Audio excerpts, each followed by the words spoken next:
क्या भारत में कोरोना का खतरा कम हो गया है? क्या भारत में गुजर गया है कोरोना का पीक? या फिर कोरोना के केस कम होने की वजह टेस्टिंग तो नहीं?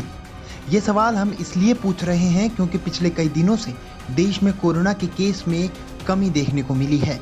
ज्यादातर लोग इसे कोरोना के पीक खत्म होने की बात कह रहे हैं। आपको बता दें, 17 सितंबर को भारत में 7 दिनों में रोजाना नए कोरोना केस का औसत 93,199 रहा। यह केवल देश ही नहीं, दुनिया के लिए एक रिकॉर्ड था। हालांकि तब से रोजाना नई कोरोना केसों की संख्या में लगातार गिरावट दर्ज की गई। 4 अक्टूबर तक पिछले 17 दिनों में सिर्फ एक दिन 1 अक्टूबर को ही रोजाना के औसत में वृद्धि हुई। दूसरे देशों की बात करें तो अमेरिका में 2 बार कोरोना का पीक आया, जबकि यूरोप के कई देशों में दूसरी पीक आ रहा है।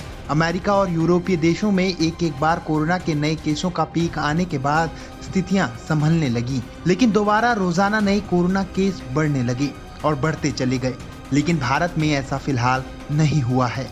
सभी महादेशों में कोरोना की एवरेज डेली केस की तुलना करते हुए पता चलता है कि यूरोप में कोविड-19 महामारी की दूसरी लहर आ गई।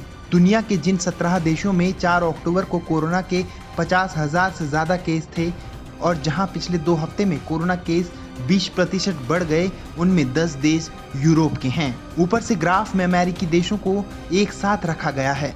आंकड़े बताते हैं कि दूसरी लहर में रोजाना नए कोरोना केस पहली लहर के रोजाना केस के मुकाबले बहुत ज्यादा हैं। बेल्जियम, फ्रांस, स्पेन और यूके में अब पहले पीक से ज्यादा केस दिखने लगे हैं। हिंदी अखबार नवभारत टाइम्स के मुताबिक कुछ देशों में बहुत ऊंची दर से केस बढ़ रहे हैं।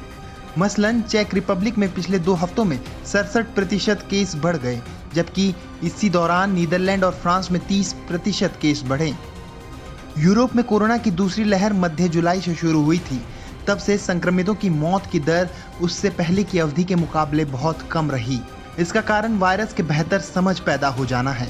कोरोना की दूसरी लहर आते आते महीनों का अनुभव प्राप्त हो गया, जिस कारण महामारी से ज्यादा दक्षता के साथ निपटा जा रहा है। हालांकि भारत को लेकर विशेषज्ञों की राय भी अलग अलग है। कोई इस वायरस की गर्मी में बढ़ने की बात कह रहा था, तो कोई सर्दियों में कहर बरपाने की बात को दोहरा रहा है। ऐसे में लोगों के भीतर एक डर अभी भी बना हुआ है और ये डर शायद अब सर्दियों के बाद ही खत्म हो पाएगा।